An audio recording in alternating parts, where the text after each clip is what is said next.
Chase, I really hope you have a really good recap. I'm going to try to go through it as quickly as I can. Oh my gosh. Oh my gosh. I'll just be responsible for being here and going, yeah, we're going to switch to the next show. And Chase, what's up? And I'll just put B-roll in the video for you. Yeah, I had a little notebook. I didn't watch all the shows. I watched a number of them, though. I'd say I watched a lot. I didn't get to see the gorilla thing. Well, they're doing another one later on, so. But I watched. I think it was last night. I still gotta watch that Netflix, one and the PC one. Devolver. Yeah, I didn't watch PC either. I didn't watch any of them yesterday, other than the Microsoft. I've watched Tribeca, Netflix, Devolver. I went back and watched Summer Games Fest, which man, wow, wow, that was. Oh God! Welcome back, everyone, to episode 95 of Next Gen Newsweek. If we're wearing the same clothes, that means you're watching these episodes back to back. We're on two different episodes because God, I'm wearing tie-dye. We're not. Part of the requirements was not to go change your clothes and then get back on the show. So, my name is Mitch, and join me as always, Richard. Hello. And Chase. Hello. Hello. So we just recorded almost an hour and a half talking about the Xbox Bethesda showcase. We're going to try really hard to keep this one under an hour, but there were 10/11 showcases that we're going to try to cram into one video. But thankfully, all of these were, like 20, 30-minute long showcases. And Chase has compiled over 400 game announcements into a list of things that you need to be looking out for in the next year or so, or a little bit longer. The big one, though, the reason why there was anything at all this year was Jeff Keighley's Summer of Gaming 2022. And I'll be honest with you, we could have just gone without this and nothing would have changed. But yeah, here we are. We're gonna talk about Summer Game Fest first. I know Chase and I watched all of it when it happened. Richard, you watched it yesterday and a little disappointed. Yeah, I mean, I could have done other things. I mean, I can't. I'm sure, like, thinking, because the problem is I watch so many shows, like some of them are starting to blur. I thought I'd taken notes, but I can't find them. As far as Summer Game Fest goes, I thought, let me see, we caught a glimpse of some few more characters for Midnight Sun, the Marvel game. Mm-hmm. I think that was announced. There was a very controversial game we'll get to at the end of this discussion, but I mean, there wasn't a whole lot. I just remember thinking, wow, that this is it. And it just yeah. I think that someone else, I'm echoing something someone else already said. This isn't specifically for Summer Game Fest, it's just all of it. Nintendo has set such a high bar with their directs, and now everyone is trying to copy Nintendo on doing online presentations, and about 90% of them never come close to hitting the mark. Like PlayStation State of Plays pretty much hit it nowadays. At first they were kind of meh, but they're pretty good about hitting it now. Summer Game Fest is trying to take all of the parts of E3 and put it all into one showcase, and it doesn't work. And then literally like 7 of these showcases we're going to talk about literally call themselves directs. So I mean, like, they're trying to be Nintendo and they don't really hit the mark with it. Chase, overall thoughts about Summer Game Fest before we start breaking down some of this stuff? Overall, I was like, there's a lot of these games I'm really excited for. A few I'm going to pick up. A few I might, see if they go on sale. And there's a lot of games I'm just like, I don't really care about. Yeah. I'm going to go grab my notebook while Chase talks. It won't take but a second. Okay. Go right ahead. I will throw that headset down. Anyway. Yeah. I know. No, I think it was okay. If we just gave the Xbox show like a B, and I would say this was like a C-, if not a D+. I I'm gonna give it a B just because you gotta cover a bunch of genres, and you gotta please everybody, and you can't have a bunch of just AAA titles just fired up because they know that's not going to happen. That's unrealistic expectations. Yeah, and So we also just compared Xbox's show to last year. This year there wasn't some massive game that set the world on fire like last year. They had Elden Ring, that was a really big game. I'd go as far as say Tiny Tina's Wonderlands was pretty popular. This year, like I feel like Street Fighter 6 probably would have hit a lot harder had it not just been at a PlayStation showcase a couple days before. Same with the Callisto Protocol. Like it was just But we got to see Guile though, man. Why wasn't Guile just in the PlayStation showcase? Like, just why drag it out? Let's just run through it. Yeah, Guile is in Street Fighter 6. I don't think anyone would have expected him not to be. This whole game, and he's got a goatee. Everyone's got beards in this game. Yeah, they got facial hair, man. Chun-Li's got a beard. Yeah, like they could have just either took that 30-second to a minute clip out of the state of play and put it here, or took the Guile part and put it in the state of play, and it would have been complete. Instead, you dragged it out, and now people either only saw Guile or they probably only saw the Street Fighter 6 trailer, because a lot of people don't follow this like we do, and they saw one or the other. This list, I don't know if this is the list in the order this stuff happened, but I'm just going to go through it. Aliens Dark Descent. This game, I'm just going to say it's the whole concept of this game is awful. Just because the fact that like this game set a precedent for the Summer Games Fest where they only showed cinematics, and then they showed like this tiny little glimpse of gameplay, like they were hiding it from like they didn't want you to see what kind of game it was. Because Aliens Dark Descent is not like Alien Isolation, which a lot of people proclaim is like one of the best Alien games they've ever made. It's like a horror first-person shooter, but no, this is a third-person like action-y kind of game, but like the gameplay does not look like it's going to be that fun. No other way of really putting that. I mean, again, that's just my opinion. You may think that these types of games are really fun. I don't think this is going to be a hit on the same level as Alien Isolation was, especially not hitting that same like horror element. Did you guys like Dark Descent? Did you think it looked cool? What you saw? What the cinematics look great. The cinematics look great. Yeah, the cinematic. I wrote down cinematic looked great. Gameplay looked meh. Yeah. So, I think this the Summer Game Fest. I think that for everyone, that not saying you guys in particular, just everyone in general, there's probably like 2 or 3 things that really caught everyone's attention, and then everything else was kind of like, at least for me, that's how it was.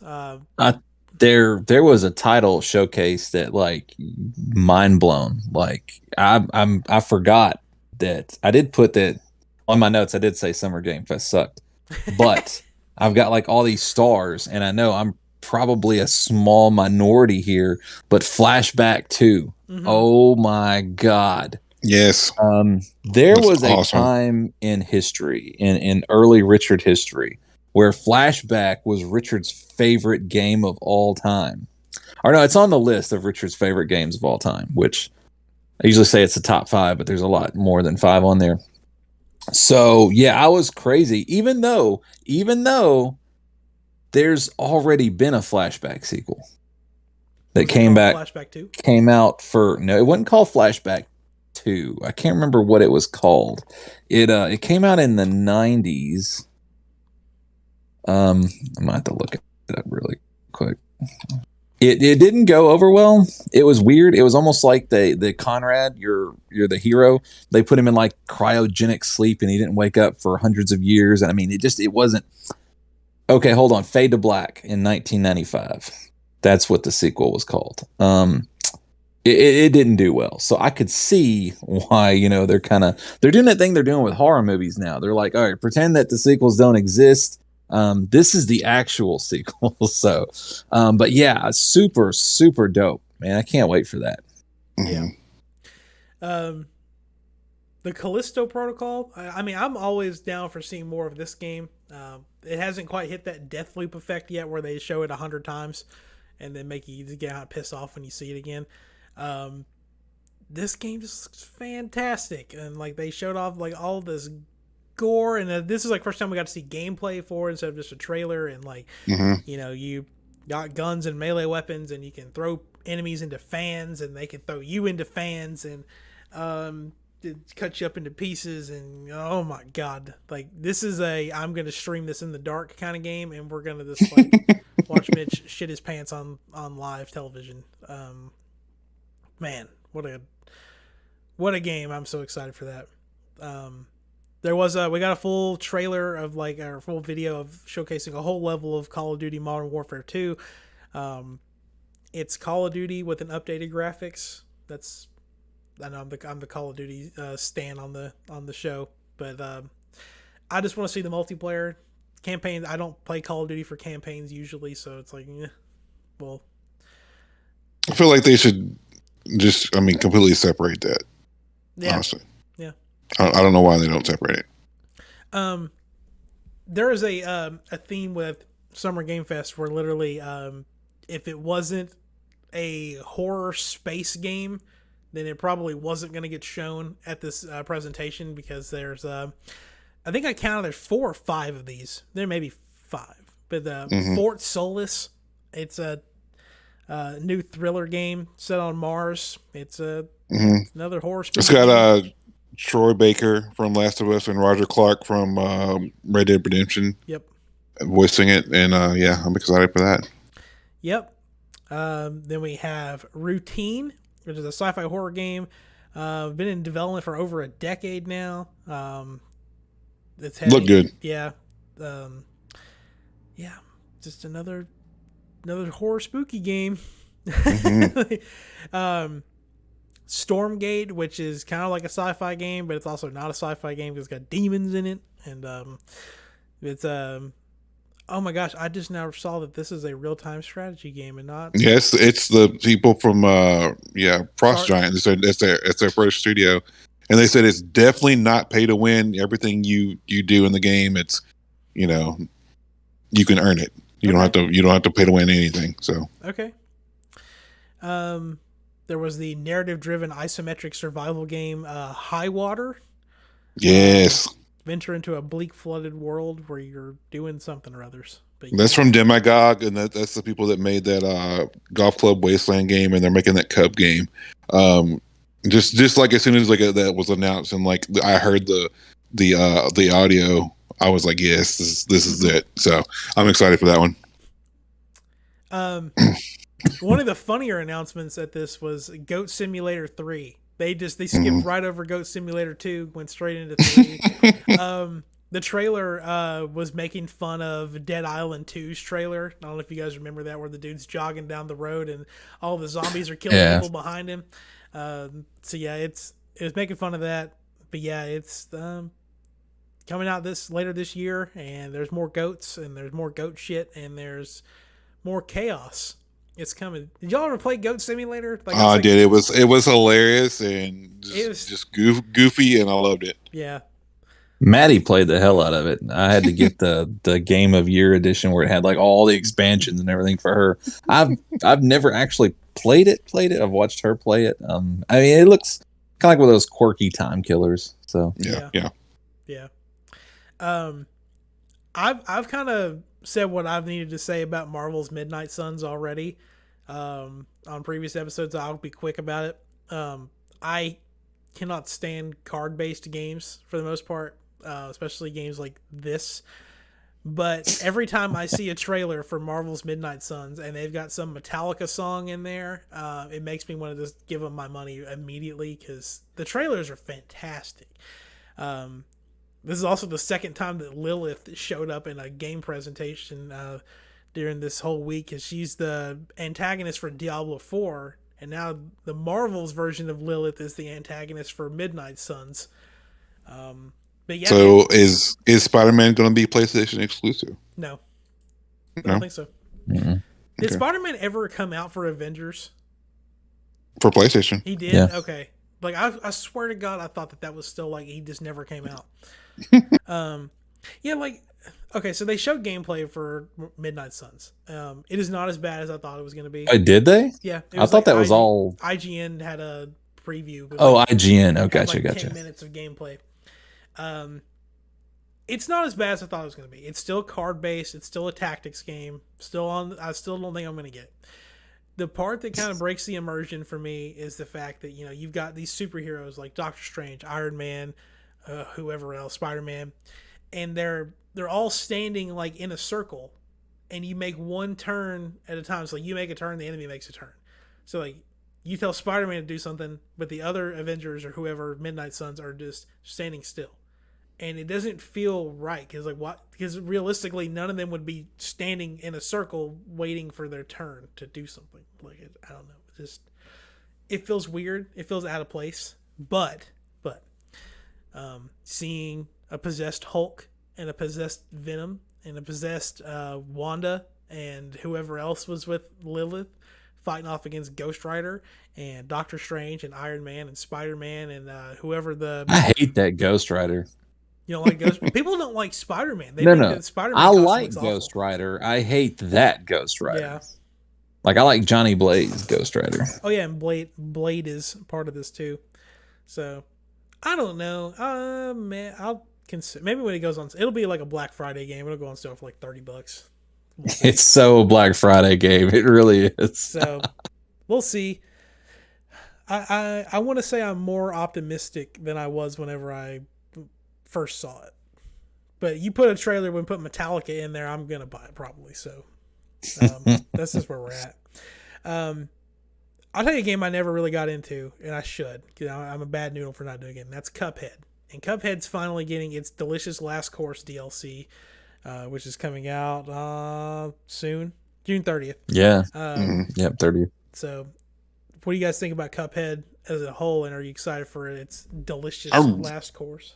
Really enjoy the game. I never finished it. I need to go back and do that. I'll probably do that since the new DLC is coming out. I'll do that. Yeah. In the month, man.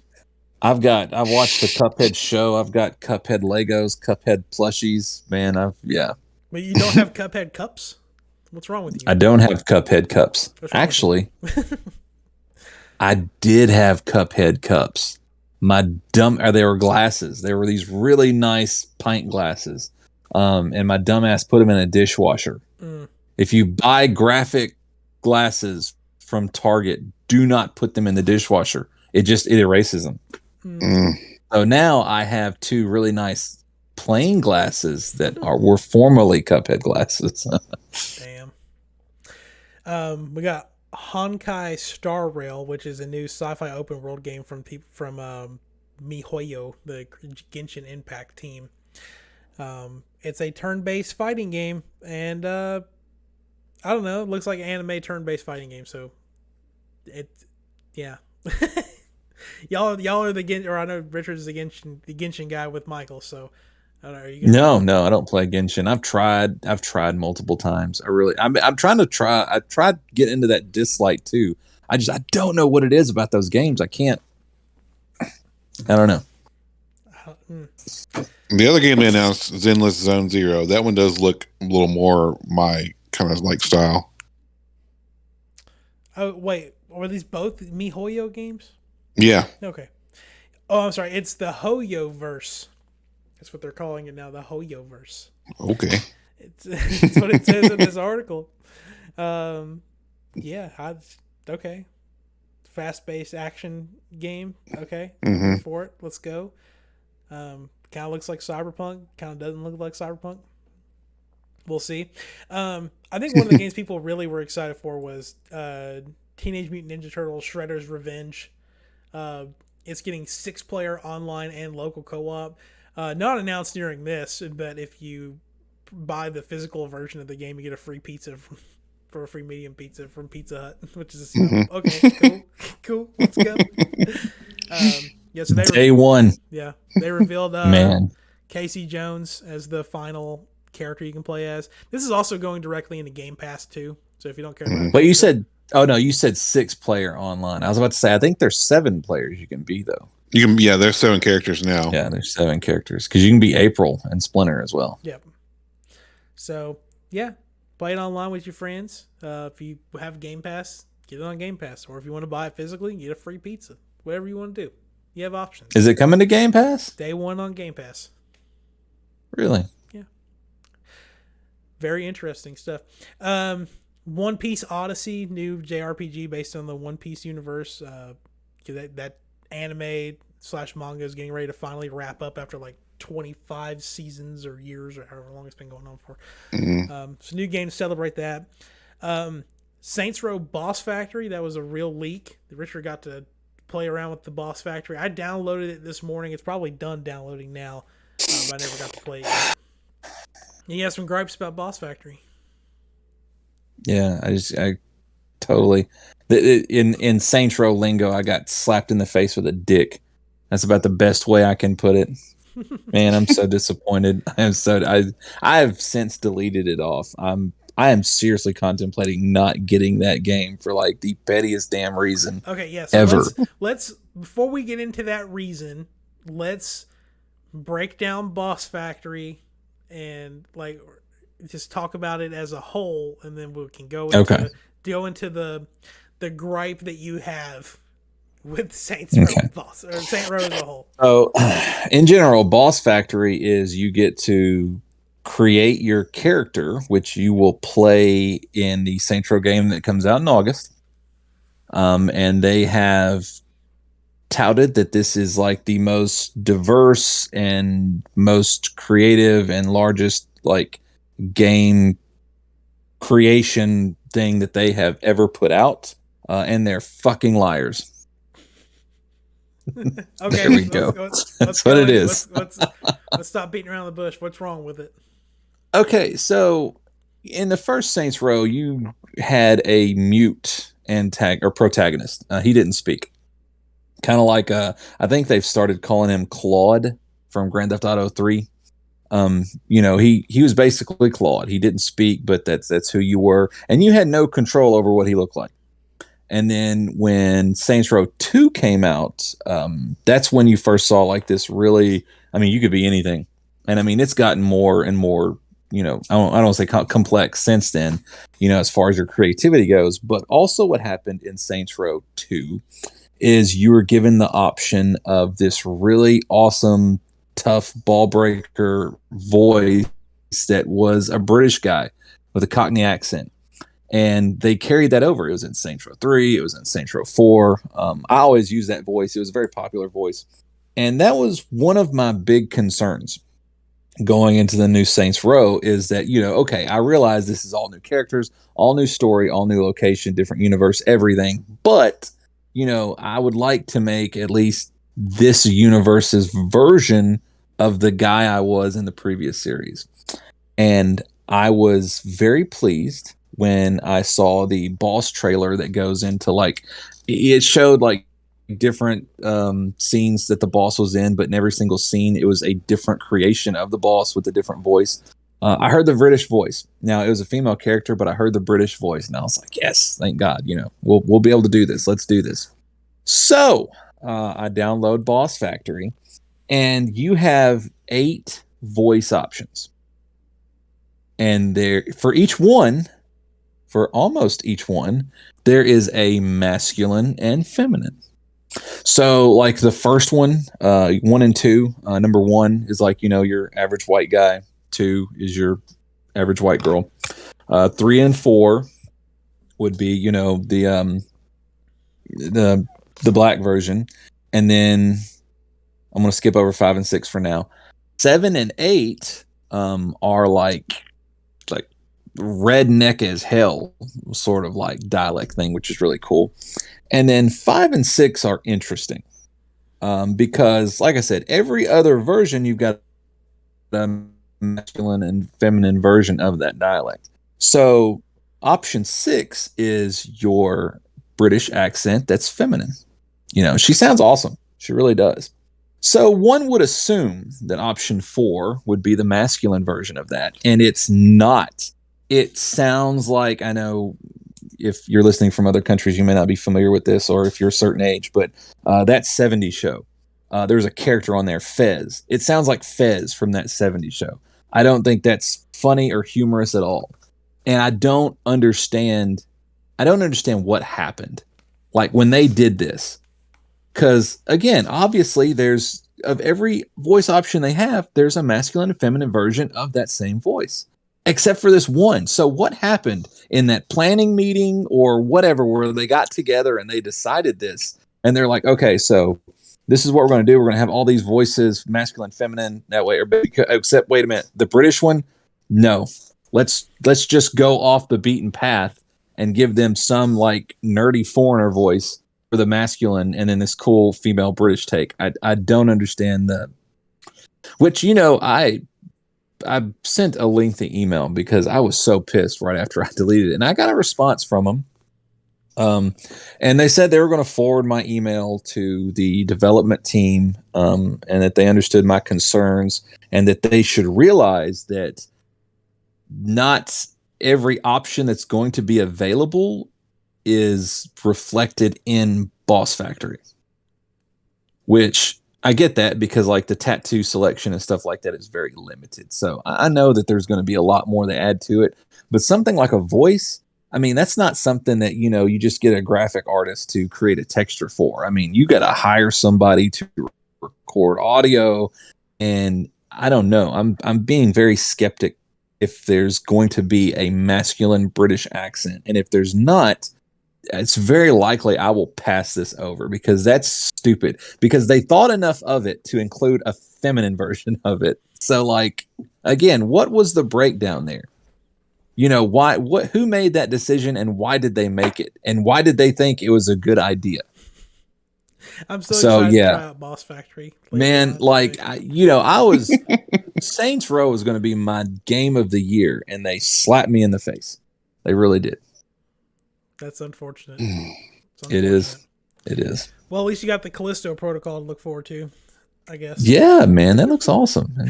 Okay, we'll quickly jump through here. We'll try to knock out the rest of Summer Game Fest real quick. Gotham Knights got a new trailer. We've already seen Gotham Knights. Nightingale. It's a card-based game. You know, just whatever. It is what it is. It's just a weird wording. Layers of Fears. Yeah, so that's just a new Layers of Fear game coming out early next year. I never played the first one. Y'all Layers of Fear fans? It was the first one called Layer of Fear, and then it's Layer of Fears, and then it's Layers of Fears, and then it's Layer of Fear Tokyo Drift, and then just keeps going in such a weird fashion. I mean, again, another spooky game. A lot of spooky games coming out, so I'm here for it. And the big one, the controversial one, The Last of Us Part 1 being remade from the ground up for PS5. I know, I think Richard says before he doesn't understand why they're doing this, and I get it. I get why. I get the concern about why they should be doing it. But as someone who loves The Last of Us as much as I am, I will always take more Last of Us content. So, but it's the same, man. It's this. I guess that's my problem. Like, okay, we'll make it comparative. I love Bloodborne. I absolutely love Bloodborne, but I don't want them to remake Bloodborne. I mean, I just play Bloodborne. I feel like the jump and the difference is just a lot of wasted time and effort when they could be working on something else. I guess that's my viewpoint. They said it in the presentation that due to the success of like the Uncharted collection and The Last of Us Part 2, they've been able to work on multiple projects at the same time. Because, you know, they're still working on an unannounced project that they haven't talked about yet. The multiplayer for The Last of Us 2 got turned into its own game that's coming out now. And they're working on this remake, which people are starting to believe that this is them testing what all they can do with the PS5. So, like, they're testing it on a smaller project like this before trying it with, like, whatever, if it's The Last of Us 3 or Uncharted, 6? Is that the next one now? Yeah. So, or something new. Or 5. Uncharted 5, yeah. Yeah. And then, you know, The Last of Us TV show's coming out soon. So it makes sense to put out the game to release close to around the same time as the show does. so that way they can bring people who maybe only play or only watch the show and not the game and bring them over to get the game too.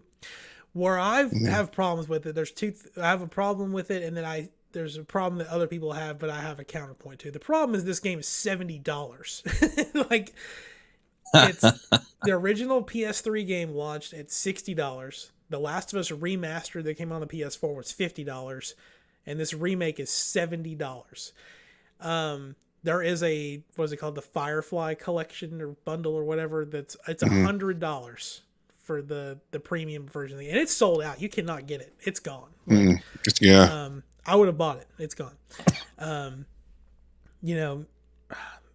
think eventually this will also part of this will also go into The Last of Us 2, like with them. But pretty much the goal with this was update the visuals and make the characters look the way they intended for them to look. They're making the game look like how they originally envisioned it, but they're not limited by the hardware. And they've updated the combat to be like The Last of Us 2, which had significantly better combat than the first game did, and adding accessibility options with it that were, because Last of Us 2 broke a lot of ground with adding more accessibility for games that they're putting into this. My roommate just finished Last of Us 2, and she went back and played Last of Us 1, and she was like, man, I just like, everything just feels so clunky. And then, that was just announced, like, as we were starting replaying that. But yeah, this is, it's ground up, remake. It's taking full advantage of the PS5 tech. It's got new AI, new combat, 60 frames per second, new animation system. They said they've taken everything they learned from making Uncharted 4 and Last of Us 2, and they're applying to this. And they're going to release it on PC. Yep. So, I mean, I think PC people would be, if they would have gotten the original Last of Us instead of this remake, they would be let down. Yep. So, and people are, and like the thing is people are complaining about this, and I was like, you don't have to buy it. Yeah. Like, if you don't want it, don't buy it. Well, people are complaining because, one, it costs more money. Two, they've cut the multiplayer out of the game, and that's usually where the conversation ends. They don't. Like, okay, it's less game, more money, but what they're not putting in that conversation is the fact that it's coming with the $30 DLC with it, the Left Behind DLC. Granted, that came on the disc with the remastered version, but like in the comparisons that they're making, they're comparing the PS4 version to the PS5 version. But the game itself, they're remaking the PS3 version of the game. So in my head, like, I don't even count the PS4 version. We're jumping PS3 to PS5.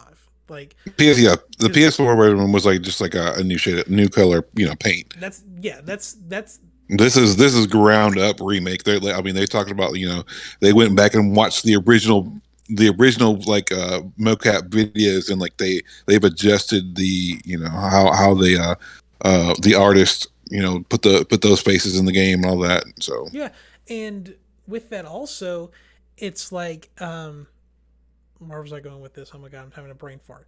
But like like you said, they've redone all not redone the performance. They've remade the original performances with it. I forgot where I was going with this, but anyway, I'm just excited. I'm excited for this game. And they had Troy Baker and Ashley Johnson on stage. They knew it was happening, but they had never seen the trailer before, because they like you said, they reused their original motion capture, so they didn't have to like do anything extra. So they were just first time they got to see it. Unfortunately, it leaked beforehand, but I think what Thanks, I was Sony. With it, yeah, what I was getting with it is like, they've been showing like all these side by side videos, and there's some that look like it's just barely noticeable, I guess. It's just the way that the shots are. But then like you see like these close ups like Ellie's face, and you didn't realize like how like disproportionate her eyes were, and like how Joel looks like he looks smaller but more proportionate in the remake versus where he looked like a bigger person, but like he was just kind of disproportionate. It looks great. It looks great. It comes out on September 6th, I believe. September 2nd. So it comes out in a couple months. Which it hasn't been confirmed yet, but there's conflicting reports about whether God of War actually is going to come out this year or not. And if it doesn't, then The Last of Us 2 is Sony's big holiday game, and if it's and God of War may release in November, it may not, but because they typically don't release games in November. But I know we're running low on time. We only had like an hour to record this, and we spent 35 minutes on Summer Games Fest. So, Chase, we got 10 other showcases to go through here. I don't know how fast you want to do this. First one I got on here is Limited Run Games. I'll go through that real quick. Most of these games were already they're just getting like a physical version. Let's see. One of the more notable ones is Bill and Ted's like excellent retro collection. So that's getting like limited like PS4, PS5, Switch, Xbox versions. Is that like the games from the original Nintendo, like those? Nintendo really? And Game Boy, they're getting PS5 versions, or new version. But the reason it's a big deal is for them it's going to open up possible future franchises. This is kind of like saying this is testing the waters, and if this sells well, we can make other franchises into physical games. Blossom Tales 2 getting a Switch physical release. Let's go. Yeah. Doom Eternal is getting a Switch release that was announced during the game show. Glover, let me see. The classic N64 game Glover. Glover is coming to back to N64, getting a retro release. So they're remaking the N64 version, or is it like coming to Switch? No, it's an N64 like. They're making more cartridges. Wow, that's they're doing another They're doing a 3DO game. Let's see. They're doing there's some other notable games like Frog Gun, Garden Story, Night Trap's coming to PS5, Konami which we talked about. Classics. Yeah. The original Shantae. Let's see. KOTOR 2 coming to Switch and PC in summer. Did you say River City Girls 2? River City Girls 2, yeah, I forgot to mention that one. But yeah, there's a lot of games. If you're interested in physical copies, go through the list. I think there's like 30 something games they announced. Damn, we did pretty good. We knocked that out in 2 minutes. Yeah. All right. Devolver Direct. Got stuff like Cult of the Lamb. We already saw that at the Indie World Showcase a few weeks ago. Angerfoot. Chase, you were really excited about the Plucky Squire. That was like... Yeah, I honestly, like, of the 400 trailers I watched this weekend, I think Plucky Squire is the number one game I'm excited about the most. Yeah, it's like a little storybook game, and then you can jump out of the storybook. It looks... Yeah. I'm super fucking excited for Plucky Squire. Y'all know why. Why? I think y'all know why. It was in the trailer. Well, let's hear it. Come on. Tell the crowd, tell the audience, why were you excited for the Plucky Squire? If you've seen the trailer and you know me, you know exactly why Plucky Squire is like one of my most anticipated titles. Is y'all haven't seen the trailer? Yeah, I've seen the trailer.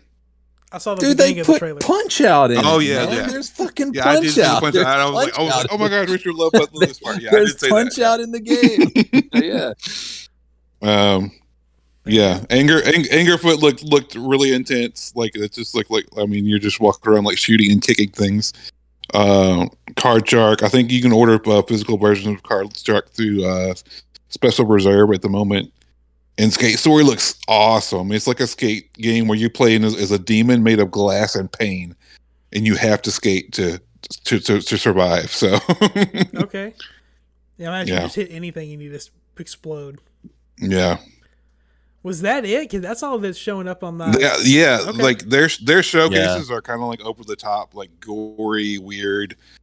But yeah, they didn't really show that many games. Yeah, there's only 4 or 5 titles, maybe. Just 5. Yeah. 2 down. Okay.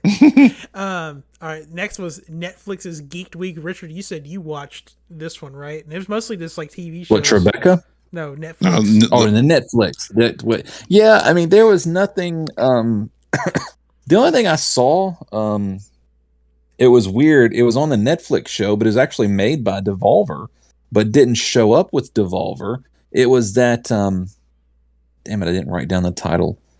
Chase, help me out here. Do you recall? It's that one that's kind of like I don't want to call it like Sim City, but you're trying to like. You take like a barren planet and you're trying to like repopulate it with animals and life and an ecosystem and stuff. I did, for some reason, I did not write down any notes for that. I'll pull the title. But I remember that. I mean, they did like there's going to be a chess game from like the Queen's Gambit. I mean, they got some. There were a few announcements, but not much. They announced a new game from that creator of Downwell. Spiritfarer is coming to Netflix, which is, I think this is the first time it's on mobile. Spiritfarer is an incredible game if you have not played that. Richard, I think the game you're talking about is called Terra Nil. Terra Nil. Yeah, that's it. Yeah. That is it. Yep. Yeah, that was the one that stood out to me that I was like, yeah, I'll play that.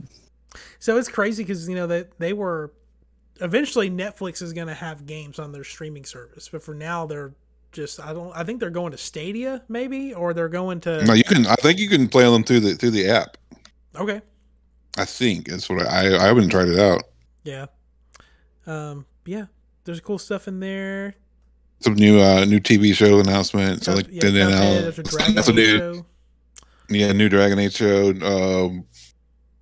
New Castlevania show. Yep. All right. The Tribeca Games Spotlight. We got a new look at A Plague Tale Requiem, which we actually got before the Xbox one. We got a Cuphead DLC, As Dusk Falls, Thirsty Suitors, which we've heard about before, right? That name sounds familiar. Yeah, it's a dance combat sim game, but there's also showed off like skateboarding stuff in it, which kind of was interested in, but I'm picking it up. Yeah, that was an odd game. Very niche game. American Arcadia.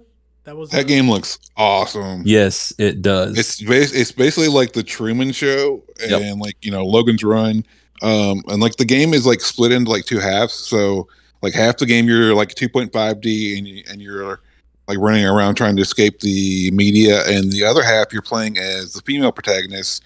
And you're like in a 3D environment, and you're trying to tell the other guy, what he's supposed to be doing, and like help him escape from this TV show. So, and it's almost like this awesome kind of like a sci-fi 1970s, almost like the Jetsons is kind of what it kind of American Arcadia was awesome. Any other standouts from the Tribeca Spotlight? They showed gameplay of Oxenfree 2, which made me want to play Oxenfree 1. Yeah, I still haven't done that. Currently on sale on Steam. And the Cub, they showed more gameplay of that, which is another Demagogue game, which makes me want to play the Golf Wasteland game. So. Yes, and there's a demo. I highly recommend. Yeah, I highly recommend those games. Demagogue, it's just like they're just like one of those games you could just chill out and just play and just enjoy. So, all right, we're now on to the Guerrilla Collective 3, which I will go ahead and just remind everyone that there's a 3.5 also that happened. Would you say last night too? So there's like more stuff. Yeah. But yeah, let's go with the Guerrilla Collective. What's good with the Guerrilla? And why is it time on Frog Island? Yes. I'm super excited for that. I think that's getting a physical release as well. There's a game called Ugly, which is a side-scroll puzzle, dark hand-drawn art platformer. Let me see. God, there was a lot of stuff. Yeah, they showed off so many games. Trying to like pull out some standouts. Like, God, there's a lot of them. The Red Fridge. Or the Fridge is Red. Yeah, that one was kind of iffy. But if you like horror games, you might be into that. WrestleQuest looked great. It's like the world's first wrestling RPG. It's got like real wrestlers based in the game. There's turn-based combat. There's like a height meter at the bottom, so you can't just like slam, the attack button. So you have to like kind of like give like the more showmanship you give, like the better you're going to do in the game. Oh, that one was really cool. Well, I've seen a lot of games with frogs, like River Tales. That's what I was talking Together. about. Yeah, there's a bunch of frog games coming out. Oh man, Let's see. there's a God. We need a whole other episode. There was to a talk about really cool everything in this game. damn show. The last game that they showed up was Shishingo, which is a 3D exploration game where you use photography to learn Japanese.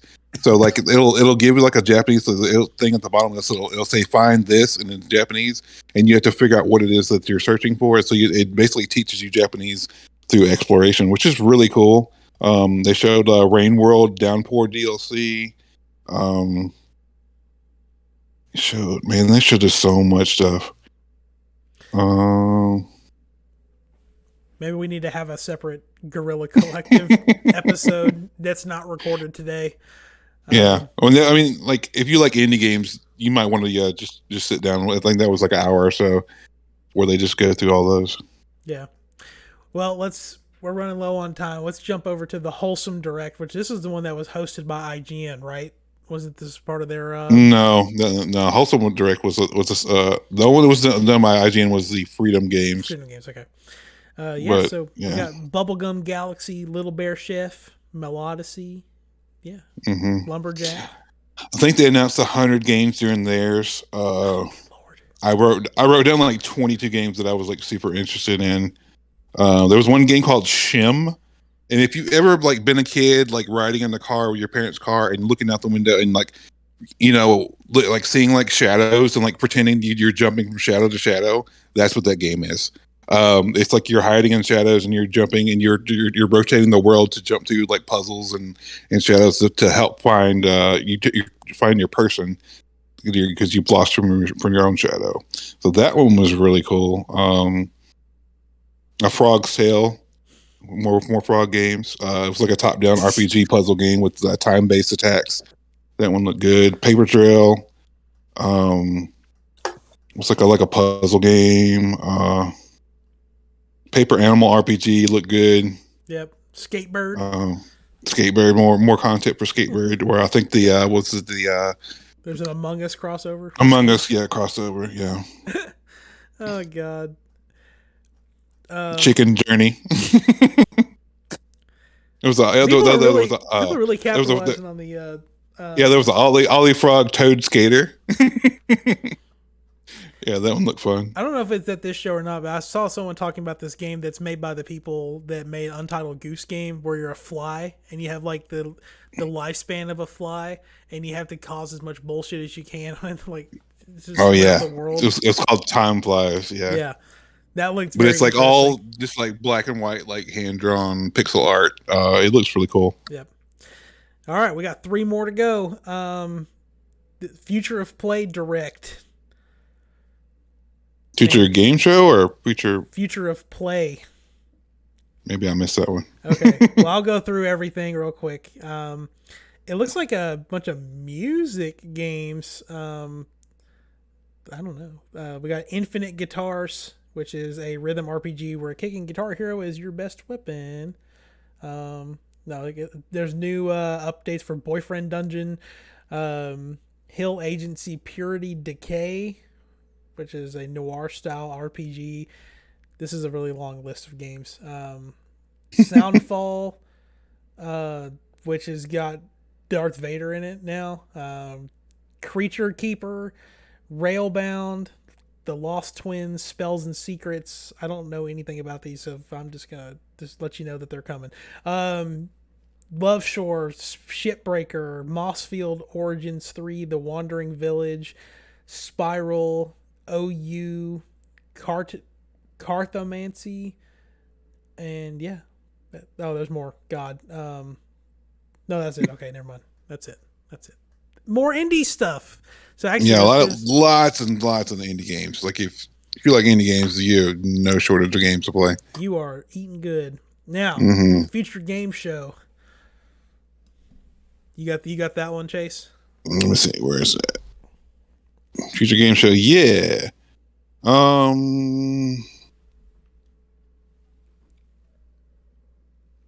So yeah, they showed more of Scathe, which is like a Doom clone, but you can play multiplayer. It's like very, very high intense action, fast paced game. Morbid Metal, which is a roguelike futuristic samurai kind of game. The enemies kind of look like Horizon kind of style enemies, and then all this coming from like a solo developer. It looks great. Turbo Golf Racing, which looks like Rocket League, but you're playing golf, and there's like points and stuff you can hit. Let's see. Alaskan Truck Simulator. Let's go. Yeah. While you're there looking, just real quick, I yeah. just saw something that made me think about something we missed over.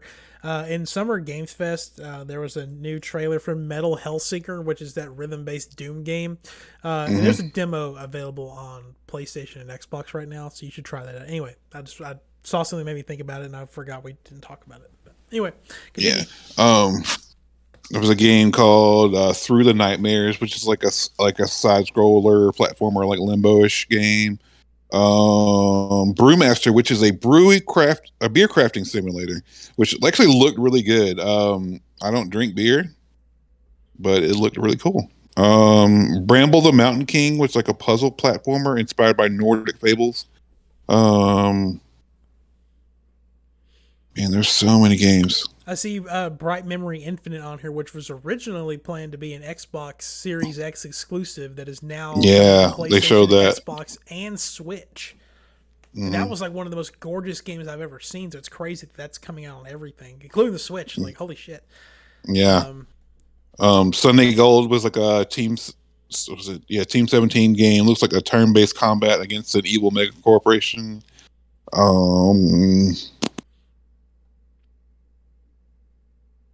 Man, there's so many games. There's so many games. Pal World, which is like, isn't that a Pokemon? Yeah, Pal World was the last one on the list, or toward the end.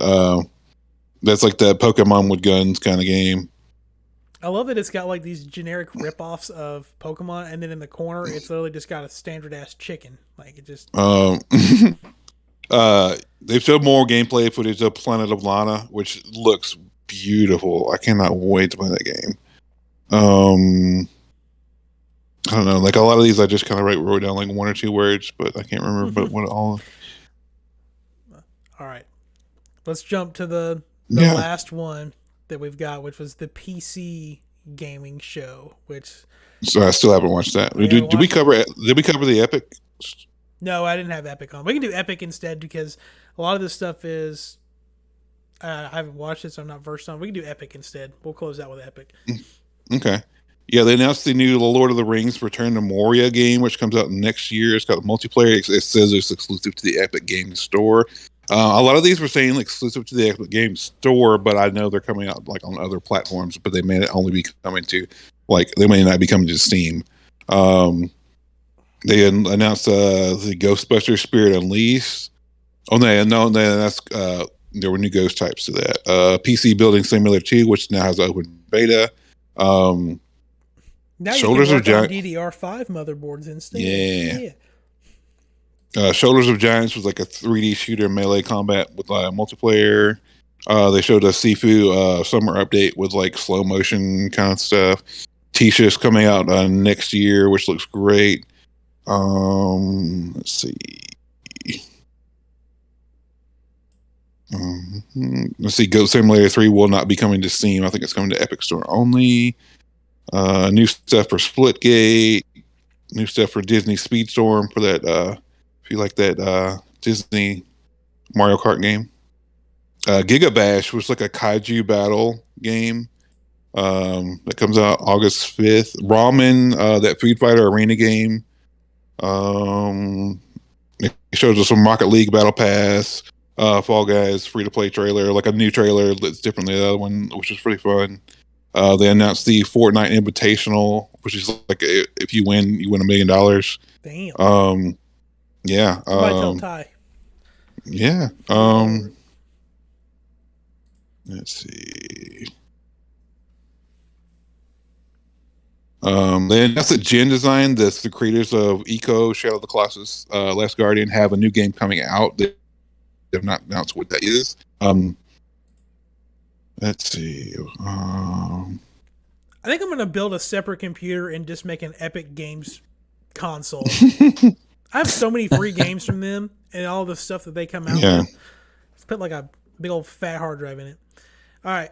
Yeah, and Give us a then we'll say couple more. that they announced, Rogue Company is official launch coming out later this year. It's going to be free to play. Yeah, that's it. Like, it's a 30-minute presentation, but they announced a lot of stuff. Yeah. Well, in regards to that, also, Maneater is free on the Epic Store right now. If you want to play a game where you're just a shark and you just fuck a bunch of people up.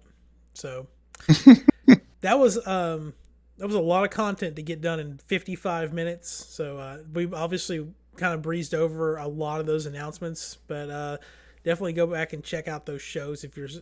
Yeah, there's a lot of games. There's a lot of games coming out this year. So I mean, yeah, please check out all these games because there's so many games that deserve to be played. They kind of get swept under the rug during these announcements. So yeah, check them out. Yep. Well, that's going to do it for this second episode that we've recorded in a row of Next Gen Newsweek. We've been recording for almost going on 2.5 hours now, so it's time to eat lunch. And Richard's got to get going. Chase got to go to work. It's time for us. It is time for us to wrap things up. So anyway, thank you for watching this. Thank you, Richard. Thank you, Chase, for helping me with this extended look into Summer Games Fest and all these indie showcases. Thanks to Chase for taking notes and watching most of this because I don't have the attention span to sit through all 10 showcases. So thank you, sir. And You're welcome. We'll be back next week. We're going to just go back to regular recording. I think that Xbox showcase starts in 4 minutes. So if I get a live stream going, it'll be very last minute. So actually, no, that's tomorrow. Never mind. We're good. It's tomorrow. I can breathe. Okay. You threw me off. I was like, wait, what? Yeah, I might do that tomorrow. We'll see. If not, we'll be back Tuesday talking about whatever comes out of that. Capcom, Guerrilla Collective, more into that if we need to, and whatever else is going on. Until then, have a good week, and we'll see you next time.